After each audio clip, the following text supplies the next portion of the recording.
My name is Fotis Karagiannis. I'm an independent consultant, and for this assignment, I'm working for the EGI Foundation. So the session title is Why Are Public Authorities Not Yet, although it's in parentheses, we should stress yet, a relevant user group for EOSC, and what can we do to foster it? And the agenda is the following. I will start with the background and brief introduction, and then we'll present two relevant projects and case studies, the DECIDO and Skills for EOSC. We invited others, but it was a short notice. Also, our session was accepted really last minute, and we couldn't organize it better. And we have also a lot of competition with other sessions, including the session on nodes, where everybody is probably. And then, so we have Javier Salazar from the EGI Foundation and Emma Lazzeri from GAR. And then Javier will also have another talk about the EOSC Competence Center on public authorities. And then some discussion from you. And also, I have in my presentation also some information from the EOSC Association. We invited them, but they were too busy today. So, let's start. Background, yes. So, it's probably obvious that EOSC is currently focusing on research. This is already complex, and from the discussions that we're having, this is more than clear, and the progress probably slow. There was a coordination meeting in Brussels in June among all the Horizon Europe projects, and then I asked Karel during the feedback session, there was a session about the public sector and the plans of the EOSC Association and of EOSC that he's aware of. And he said that the initial plan as part of the SRIA was to expand to the public and private sectors in 2023-2024. But there is a delay, and this expansion will start only after the EOSC EU node is in place. So this is expected sometime mid-2024 or even later, from what we heard this week. And probably this makes sense. This is the note from us that we were discussing, let's say the coordinators of the session that we were discussing. This makes sense as public sector bodies could ask questions like, about SLAs and operational services, prices, and so on. And probably we are not there yet. So this was the initial plan, SRIA plan, so the Strategic Research and Innovation Agenda. This is version 1.1 from November 2022. And you see in the box here the wider public sector mentioned and the timeline starting sometime in 2023 and expanding, preparing, and then growing. So this is shifted now a bit further towards 2024, 2025. And there is also the multi-annual roadmap. There was a draft earlier this year. There was a consultation, as you probably know. And reading, I caught some sentences relevant to the public sector. It says use cases from the public sector, citizen science and industry should be encouraged in the next period in parallel to the research sector. Also, use cases running at national or regional level are interesting. Emphasis should be to support uptake, but this is, of course, the multi-annual roadmap for 2025-2027. So, and the DECIDO views. So I forgot to say that I'm working for the DECIDO project for EGI. So, and which will be presented later on, is that EOSC must demonstrate value and impact relevant and meaningful to the diverse groups belonging to the broader public sector for them to be able to adopt services. And EOSC will need to expand with not just additional services, but also with some, let's say, bespoke consultancy services to address the needs and the requirements of end users. And this is a figure coming out of DECIDO with a different, let's say, stakeholders. This is a cluster of projects, probably Javier knows better, relevant to the public authorities. Probably you can say the names of the projects. I don't remember all of them. Yeah, so it's the set of projects that were in the same call, that it was for approaching public authorities and make some early testing. And apart from DECIDO is AI for public policy. There's this Intelcom. There is Policy Cloud. Okay, and all these have been presenting like some early use cases of usage of EOSC services like cloud, AI tools, and data handling, analytics, and yeah. Okay, so here you see there is the CC's Competence Center. So there is the idea of DECIDO of creating a competence center for public authorities, and you see the different, let's say, stakeholders around, technical providers in public authorities. So especially for small municipalities, you know, they don't have such big expertise, so they rely only to a couple of persons. You know, from the other side, it's the EOSC technology providers, then the public authorities, and of course the EOSC providers from the other side. So how the idea is, I think Javier will present this later on. So, but I think, let's say, aligning with the discussions, what is EOSC, what is a node, and so on, we should also ask what is a public sector. And of course, you know, research is also mostly funded. There is, of course, research done by industry, but in our context, probably it's mostly funded by the public sector. But still, with public sector, we refer to, let's say, more to local, national, or regional authorities in the countries, like municipalities or prefectures and so on.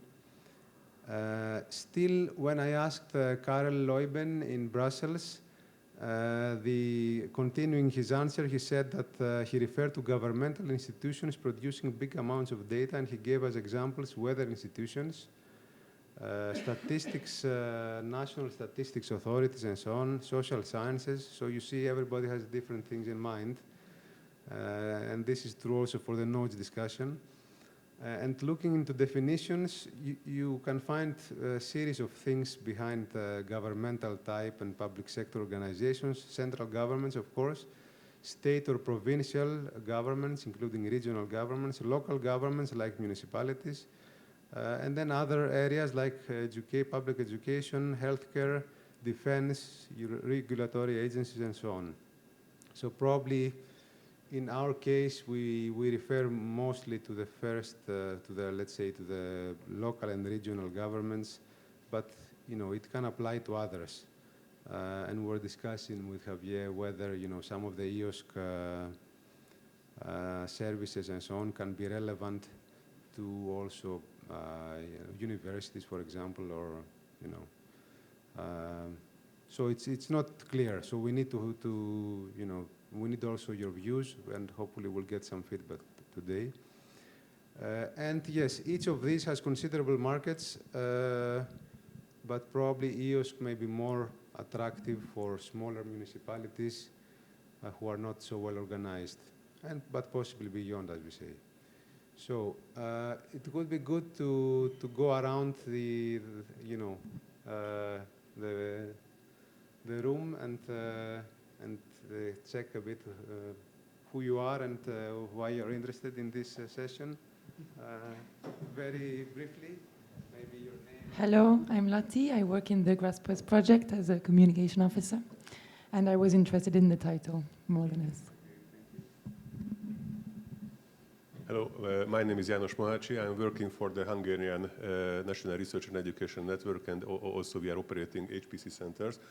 But also, as a larger role of KIFU, where I am working for, we are running several IT-related projects for municipalities. So therefore, it's interesting for us to know how can we combine the ideas of EOSC and provide services for the municipalities. So, hello, Jiří Marek, Czech Republic. Actually, yeah, I'm working on EOSC implementation on national level in the Czech Republic now, but I'm former smart city manager of the city of Brno, and I'm still involved in the organization. It's an NGO called Open Cities. That's basically using open source for working with municipalities. So we are trying, and actually me and my colleague that is now in the Czech EOSC team, I would say, we are former colleagues from the municipality office, so we are trying to introduce things how else can work in evidence-based policymaking. And the other thing that you show the graph, actually basically we are trying to build something like that under the Brno Open Source Declaration on the organizational scheme Open Source Program Office for the Czech Republic. So definitely I'm really interested in that, and I would like to know more from you. Thank you. I'm Julia, most of you know me. I am the Outreach and Engagement Officer for OpenAir. I was basically invited to come here because we have services that can support as the infrastructure, the engagement with the public sector, so this is why. Hi, I'm Curtis. I'm based at Delft University of Technology. I'm working with skills for EOSC. And I'm curious, in general, as to why EOSC outputs are not taken up more. And I believe that public sector organizations should be driving this. So I'm curious to know.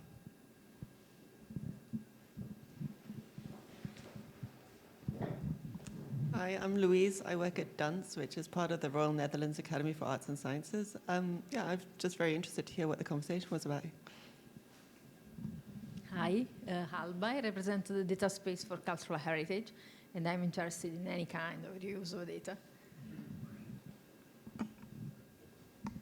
Elisa Kawe from EGI Foundation. I'm the coordinator of the EOSC DIH, and I'm interested because in the DIH, that is the Digital Innovation Hub, we are facing similar challenges because, as you saw before, the private sector is the other sector that is postponed in the SRIA, and well, interested in if we have common problems and how to solve it. Hi, I'm Marieke Willems from Elixir Hub, part of the coordination team of By COVID, and I find this session interesting because of the fact that the public sector is an interesting stakeholder for EOSC, and wondering what the plans are. Yes, thanks. Thank you very much. So thank you very much. Do I have anything else? Let me check. So yes, going back to the agenda again for today, I think, from our experience, and since the research sector is really complex, we feel that there may be some low-hanging fruits from public sector, but possibly also the private sector. And I think probably there is the idea of procuring services centrally, and this is done already by OCRE, but anyway. And probably this can develop sooner than later, and this is what we want to check with you. So let's move now to the DECIDO approach by Javier. Okay, so thank you for the introduction, and thanks everyone for being here. Let me present myself. So I'm Javier Salazar, and I'm Strategy and Innovation Manager at the EGI Foundation. And yeah, one of my assignments is into this DECIDO project. That it's one of the projects that is working to try to do these early testings or early adoption of EOS technologies by public authorities. Okay, this rather small project, 4.3 million euros, 14 partners, and covering from different research, NGO, public authorities, consulting, industry, so it's quite well balanced. And basically it's a group of partners that are very much into policy making, and they have been developing some process of creating policies within all the policy cycle, and they have been assessing how to bring citizens and public sectors together, leveraging like evidence and data-based approaches so that policies can be made on an informed-based way. Okay, so how to bring data into the decision-making process? So on the one side, so part of this co-creation methodologies that they have been developing. So they have been trying to involve citizens into the whole process, like bringing citizens to try to be active part of the creation of the policies and gather that data from the citizens via hackathons, questionnaires, like involving them into the gathering of issues that can happen. But then on the other side, like leveraging, like not only the tools that are, not only the computing and the infrastructure that are provided by EOSC, but as well as a source for data, because there's many sources for data, like not only for science, but data that is used for science or for scientific purposes that can also be used on the public sector. Okay, so main pillars. So how this is done? On the one side, this co-creation methodology that I was explaining before, and then the technical part that is done via the DECIDO portal. That's a portal that is implementing like some set of analytics tools together with some agenda setting, collaborative agenda setting tools that it's helping like the decision makers to build the policies that can be used.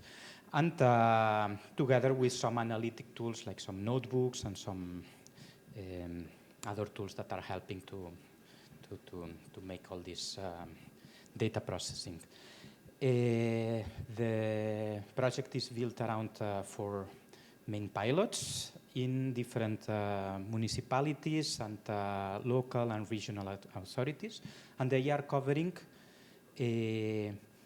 many like issues that social issues that can impact the people, like wildfires, like power outage, like floods, food waste. So it's really topics that can really get people's life better, or that can affect. So the impact or the social impact of the project, it's very high. So that's also very important for the EOSC community to understand that if impact needs to be created out of the usage of the EOSC tools. So this is a very powerful way, because it's like getting into the real problems of the people, and that's something that it's very visible here. So which services have been used? So this mainly around the EOSC cloud infrastructure, so basically the EGI cloud.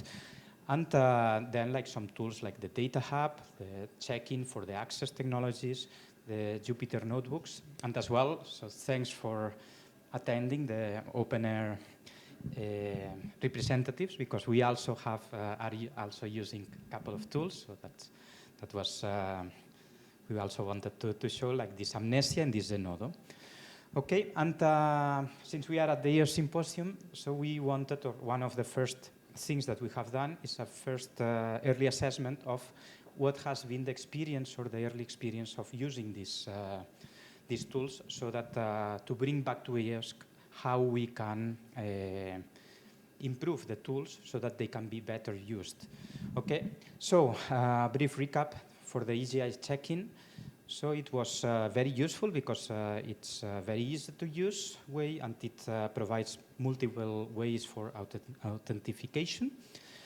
And then as things to improve, so it's this lacking of the ability to personalize the look and feel, so that if you want to integrate this service into like a platform or some portal, then it gets a bit more difficult, like to give this integrated view. From the user experience, so that's the Data Hub.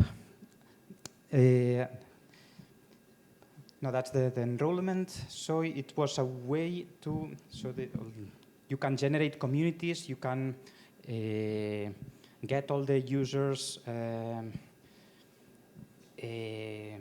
set up everything and collect all the data from the users, but from the user perspective, so from that have been using, so they felt a bit time-consuming, like to get all this data and everything to be filled, that it's not always necessary.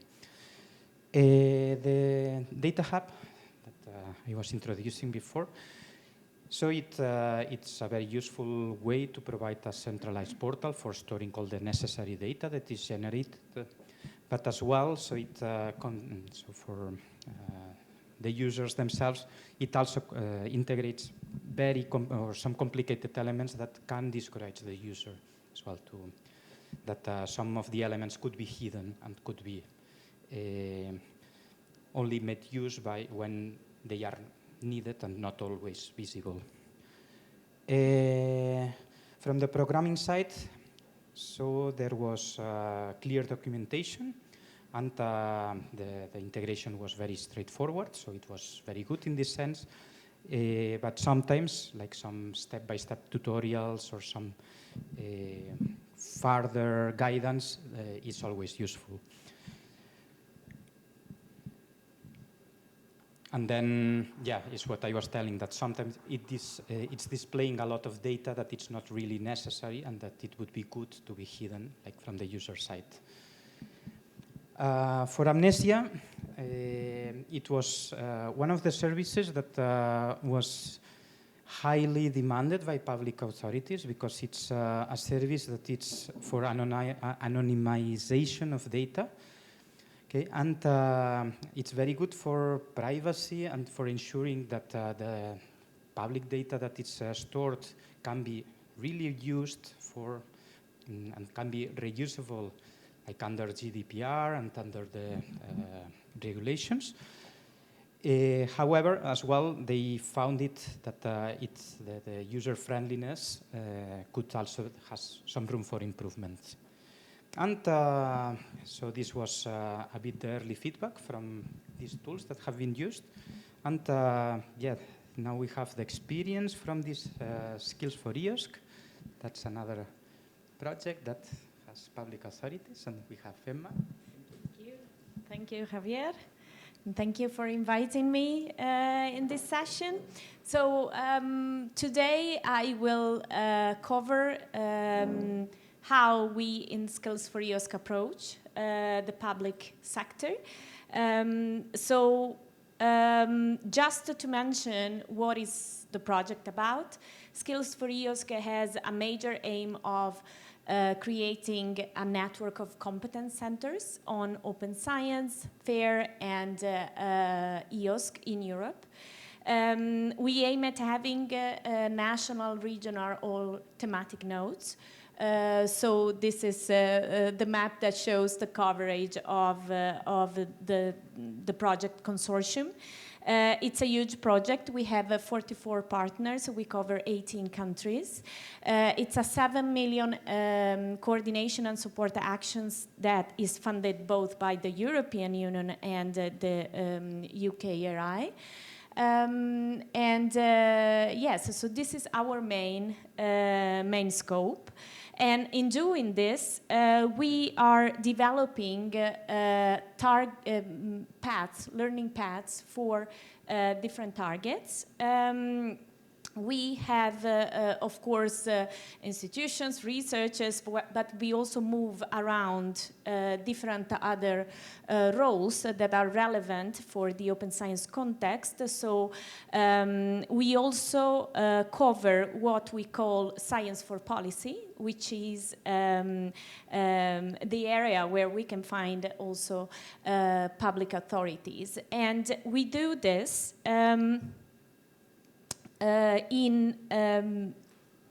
what we offer is training of trainers for the people that are member of the competence centers in the network.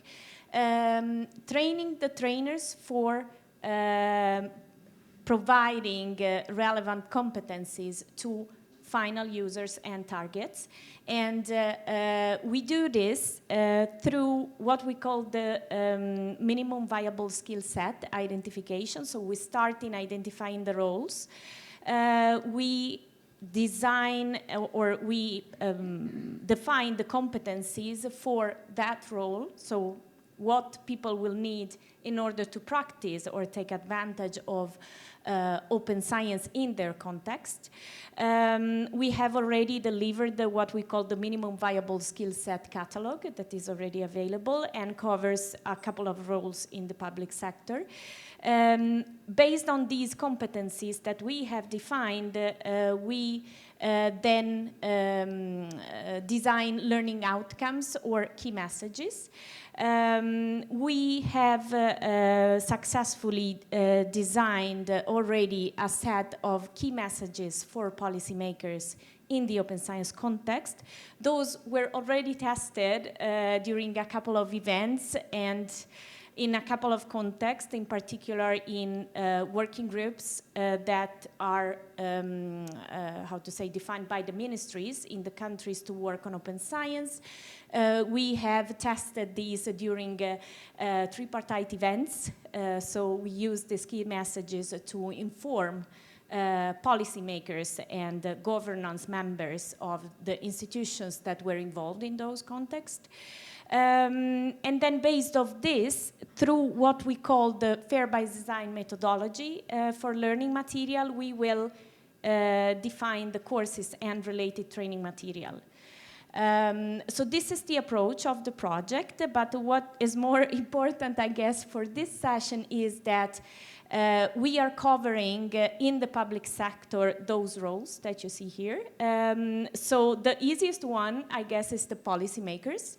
We are not only referring to policymakers as ministries, but also as, for example, rectors or deans at the university. So those people that can effectively influence policies in the governance of some organization. We cover the roles of the civil servants. So, for example, those people that work fast in the ministry, so not politicians, but instead people that are working in the public authority sector. And then we cover what we call the honest or knowledge broker.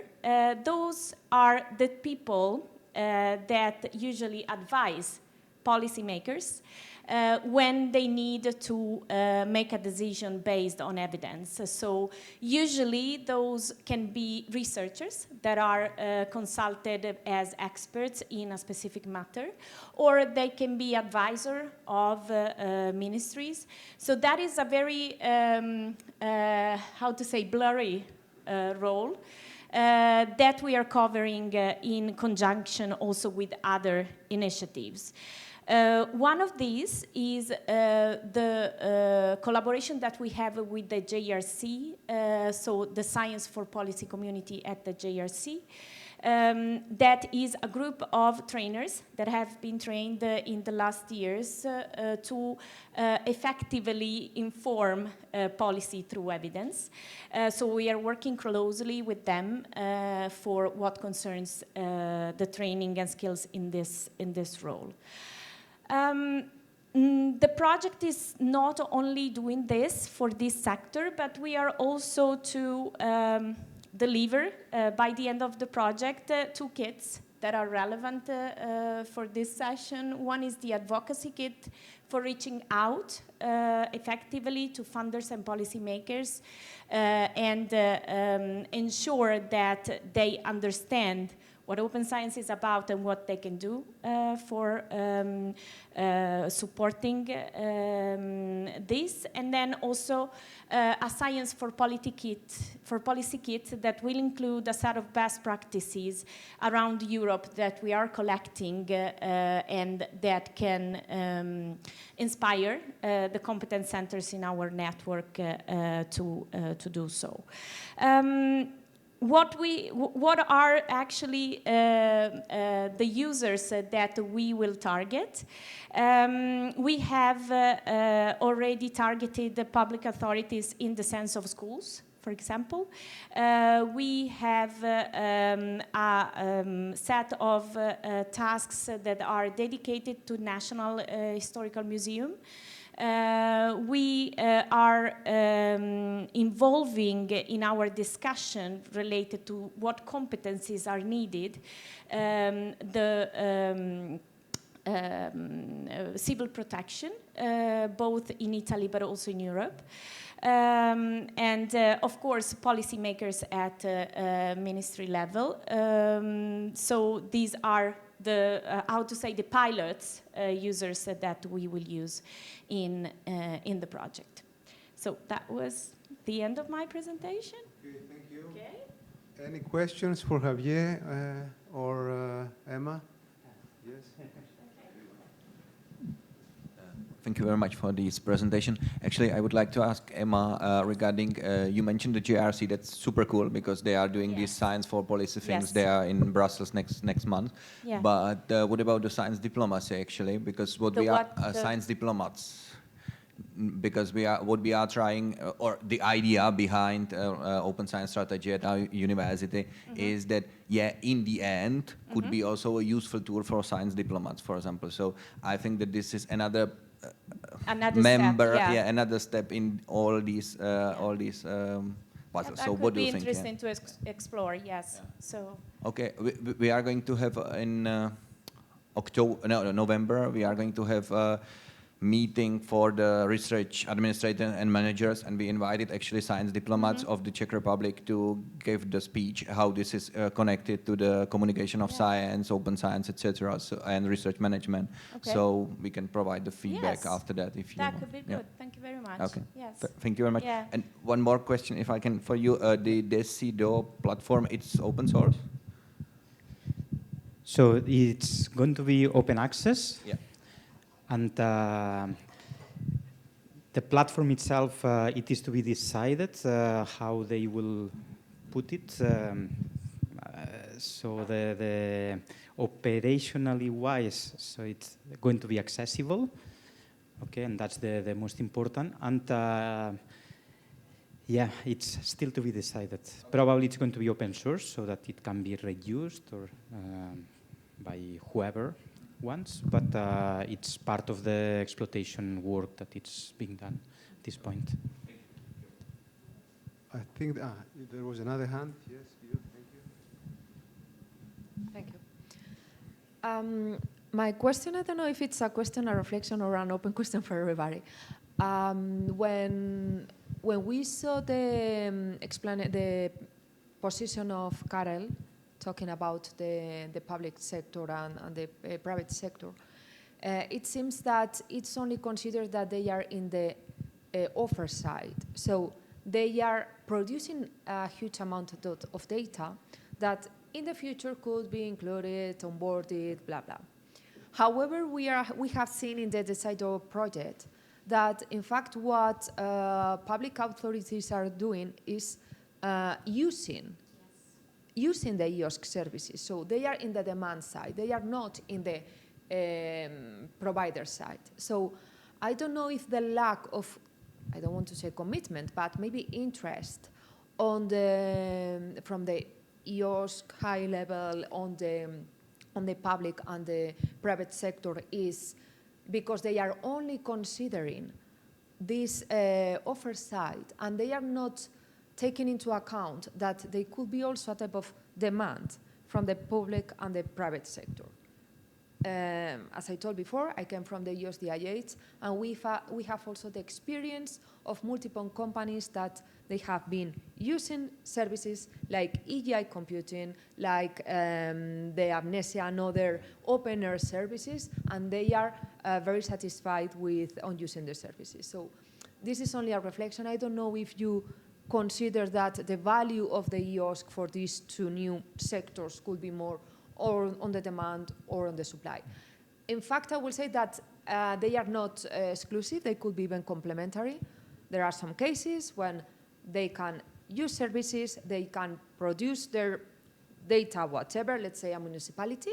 They use a lot of type of data, whatever, and at the end, maybe these data sets could be even onboarded into the EOSC that could be useful for who knows which research group. I don't know.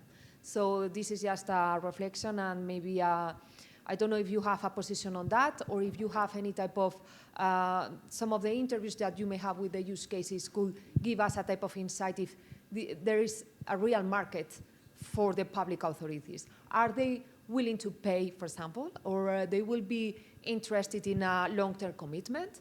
I don't know. We are exploring this with the private sector, and I would like to understand better how is the position from the public sector. Okay, so maybe I can. Yeah, there are some elements. So all this bidirectional.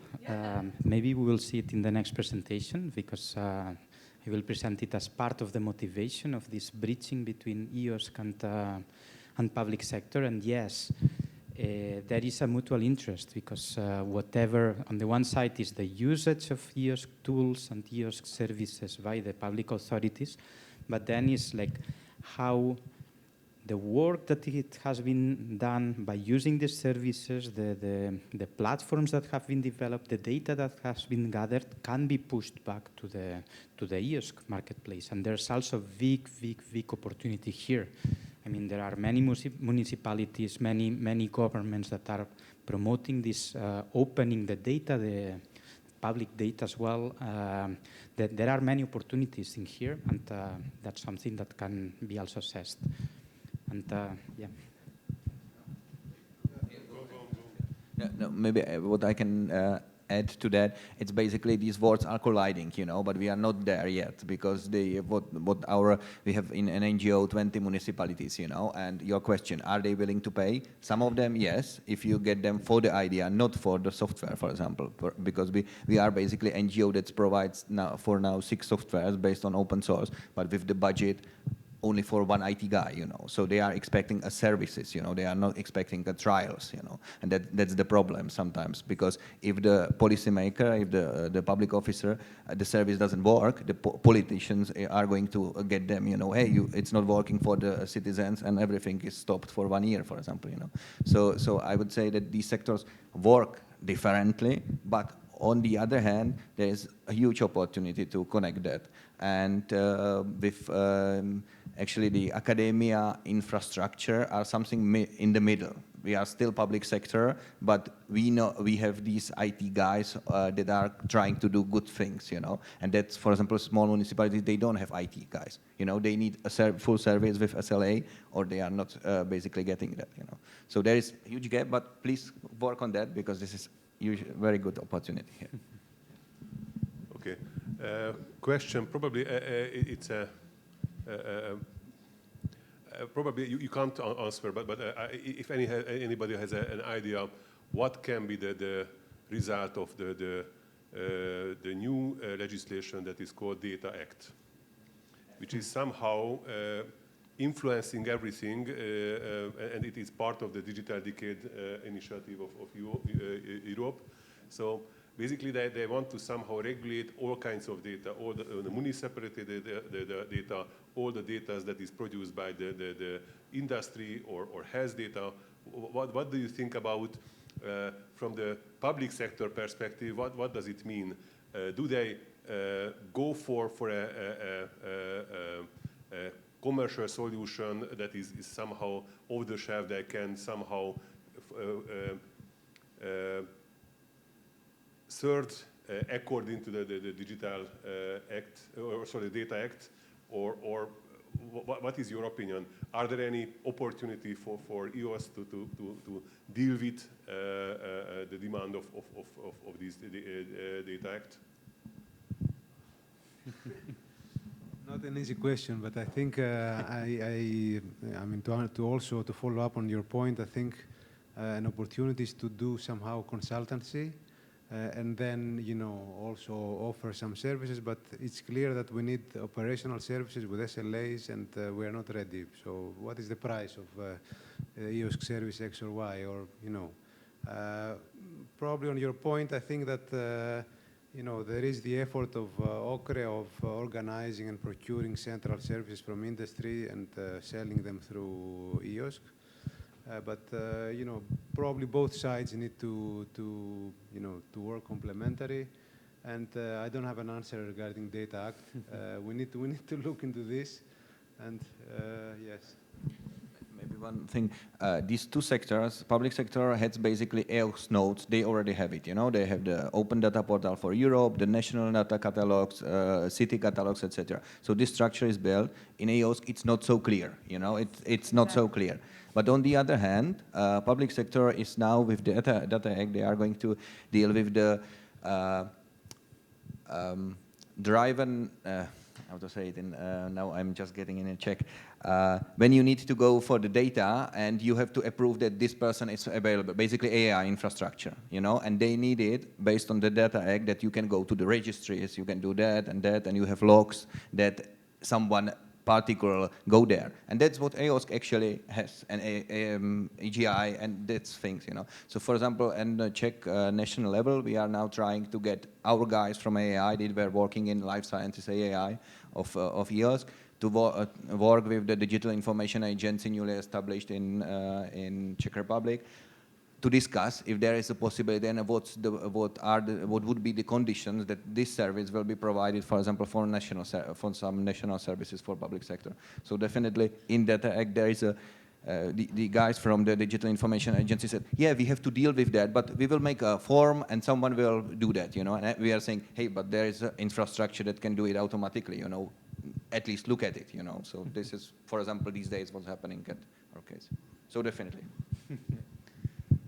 Thank you very much. So let's go through quickly, very quickly, the competence center idea. So all this we were presenting on the one side, like some of the experience or the early experiences, and as well this idea of competence centers that can help to bring together the people.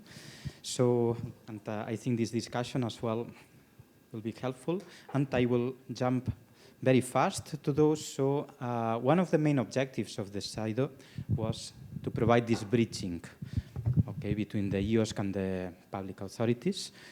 And as I was telling, so we had these 4 pilots, and we built the co-creation methodology. We bring together the citizen science, and we built the portal using all these EOSC tools.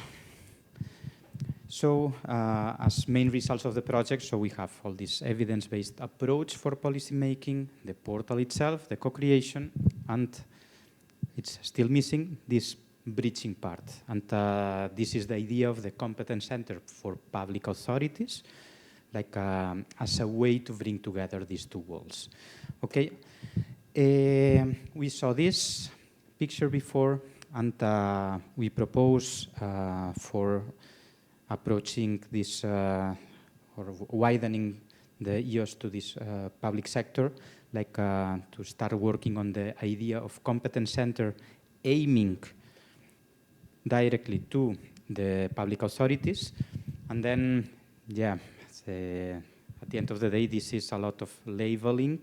So there are the centers of competence, centers of excellence, networks of excellence, clusters, like all of those are usually complementary. What does it mean for us?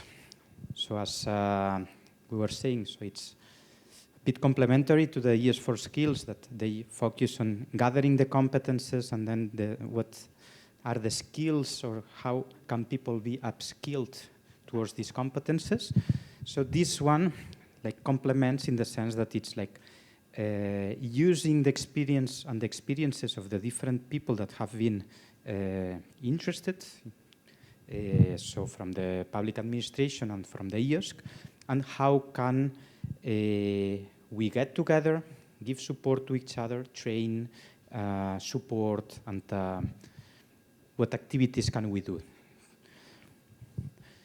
Okay, and this was the idea, that these two sides idea is like, on the one side, what is the perceived value, or what is the needs that have been covered so far by EOSC. So we have been delivering core services, computational services, data management, and discoverability of data, okay, to the public authorities. As you were saying, public authorities can bring a lot back to the EOSC as well. And it's not only early adopters, but as well like increased usage, exploitation, like people willing to pay, because if it's not the municipality, it can be the technical support from the technical consultancy that can have a new way to access and to solve problems from the public authorities. And yeah, it has a lot of bi-directional potential.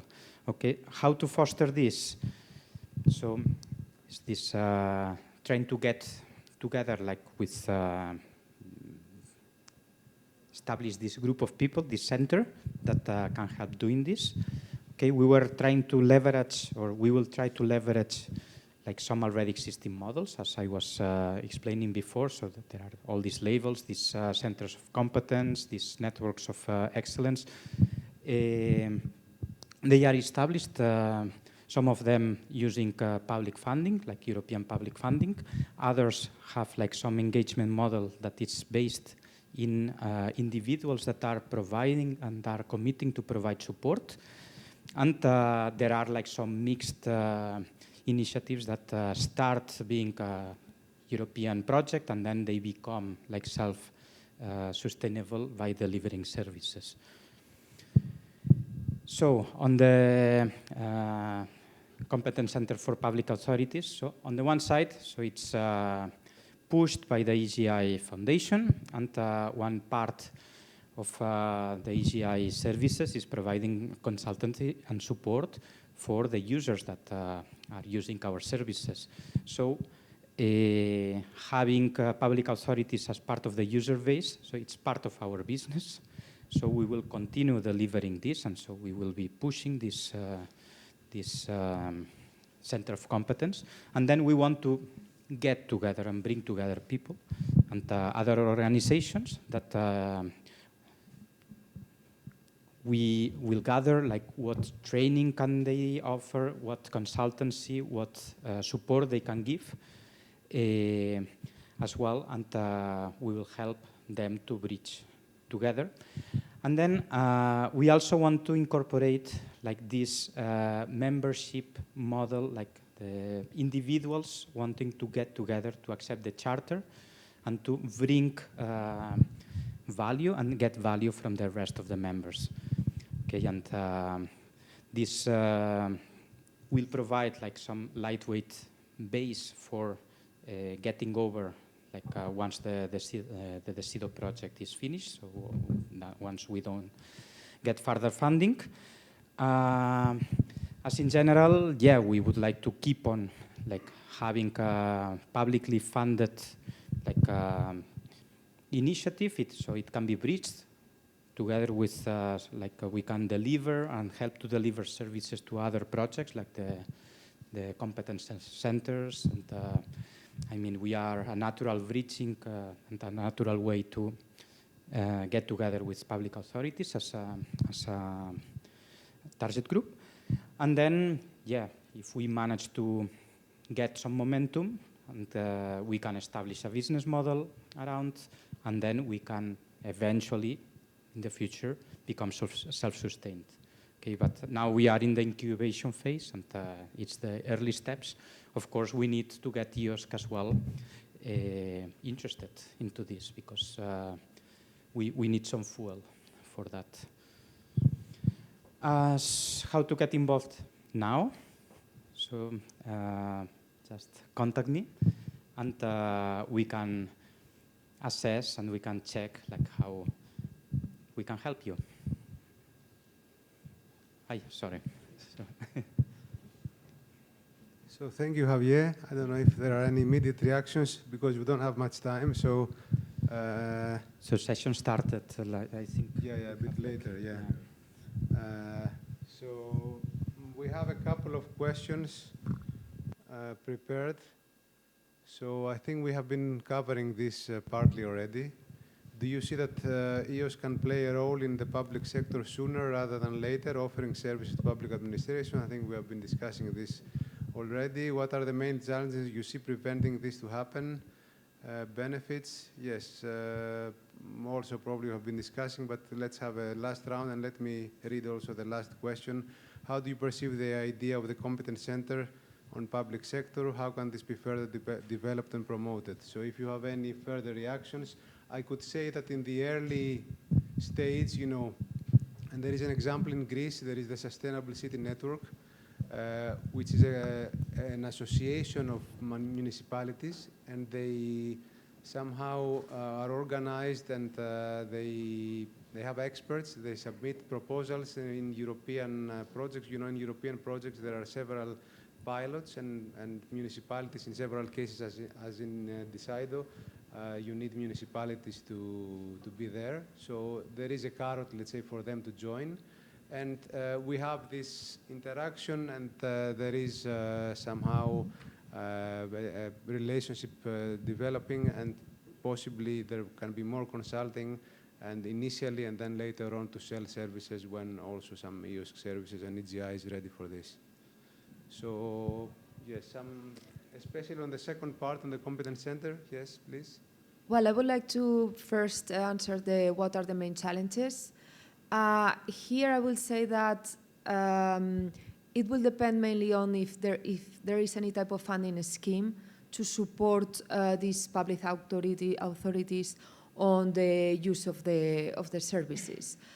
Because the experience, I will say that when there is any type of funding for stimulate the demand, it's quite easy to have interested parties, entities involved. Later, if this is, let's say, free but not receiving funding, maybe you can find some other authorities. The point will be if this could be, again, if they will be willing to pay. So always that you can find some type of funding, I will say that you will find public authorities for that. Some limitations that they may have is that if, for example, if they need to pay us some stamp, the problem is that we enter into a type of procurement issue, so they will need to validate providers, so these type of things that we all know, even VAT issues and so. So these are like the administrative part that is complex. Regarding the second point, the Competence Center, in fact, that was a type of question that I had at the beginning, because I see that this Competence Center is somehow something similar of what we are offering with the DIH, and I assume that we could have some type of discussion for potential collaboration, and that both together we could have some type of common voice for trying to let's say, keep the EOSC more engaged with these public and private sectors.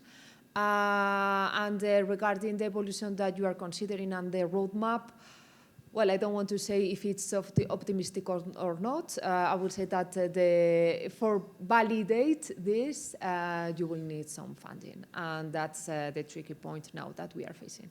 Yes, yes, but the good news is that there may be a next call for this area, public sector coming up, and EOSC. So let's see. So the next what's the name, work program is being discussed currently. This towards the end of the year, so that there will be some news, and we'll see whether something will get in at the end. Just one thing to the Competence Center, be careful that the different legislation in each state, this is a problem for that, because you can't do one European Competence Center, it has to be network, you know. And in the research sector, it's not so the problem, because we are used to do the international cooperation, etc. But there you need someone that knows the legal system of the country, you know, and that's a problem.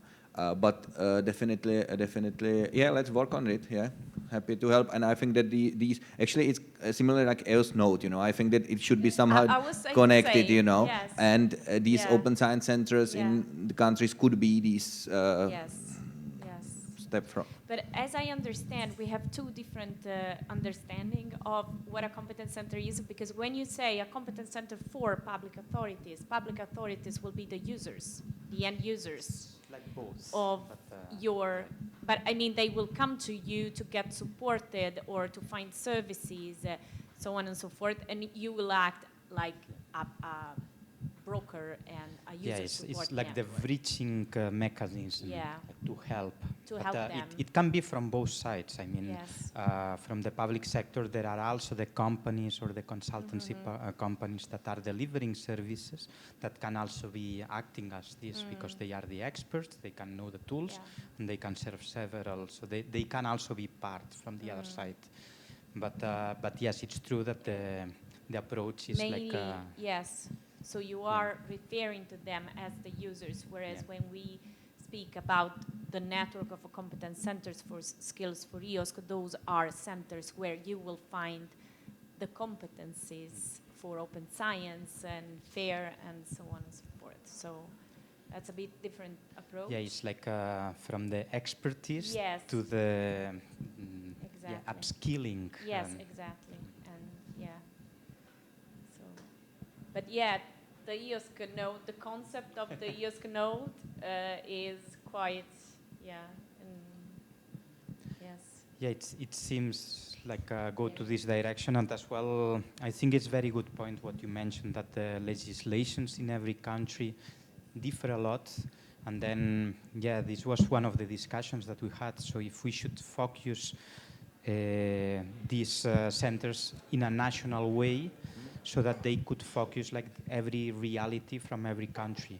Like for instance, in previous presentations, we also got like the issue, like if we want to bring together everybody, like we will also have the language barrier. Like when you come to the public administration level, many countries, so they have it like in their own languages, and then this becomes a barrier when you want to do something horizontal. And that's also, part of the... So if I may comment, I think the idea is to have an incubator, incubating, let's say, competence center to see whether there is interest to discuss, to, have discussions to formalize it a bit, and then we see we also tackle this legal and whatever admin issues and see how to evolve from there. But the idea is to start somehow with this approach, and I think you have No, actually it looks that it will be like heavy lobby stuff, actually positive lobbying, this one, because you have to push these things together, and I would definitely reuse basically the JRC already what they are doing with Science for Policy. Try that they are setting the scene, because there is, for example, new legislation coming in the environment that you will have a right to add environmental data to these databases that are like pan-European from that. So that's it. You can capitalize on this like public discussion that is heading, and then I would say that it's very nice connection with Skills for EOSC, that you will basically get someone that is able to do that in the country from the open science point, because these persons are already thinking in that way, But from my personal experience, that I'm now in academia, like in the management for 4 years, and to go to the public authorities, even for the high managers of the university, so sometimes it's totally different style of politics than the real politics on the municipalities and etc. So sometimes it's very funny to see it, because it's about really details, Yeah. So I don't know if you have links with the Committee of the Regions. We were thinking of doing something definitely in Brussels in February, March, towards the end of the project. Yeah, happy to help. So, okay. We have your email, so thank you for all the contributions. Any last comments before we close? No? So I would like to thank you. It couldn't have been better, so under the circumstances, so I would like to thank you all. Last minute, also Emma, thank you, and all the audience for joining us and contributing. Thank you very much. Thank you.